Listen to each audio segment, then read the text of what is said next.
Hello friends, I wanted to do a quick video on using Studio inside Canvas. Studio is where you can save and record videos to embed into your courses. You can find Studio along the side menu within any of your courses. Once you click Studio, you'll be taken to your Studio dashboard. You have a few options inside. You can record videos directly into the studio and save them there.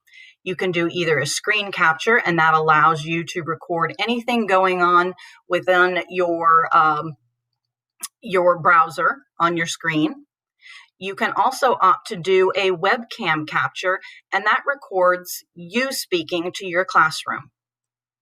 You can also add videos that you've already recorded by drag and dropping or browsing for them on your hard drive.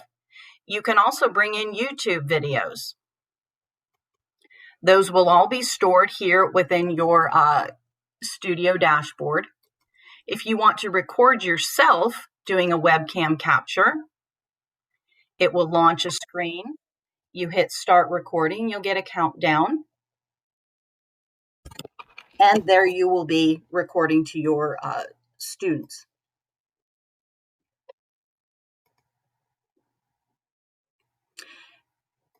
If you want to do a screen capture, you'll be prompted to download Screencast-O-Matic onto your computer, and then you'll be able to record whatever is on your computer screen.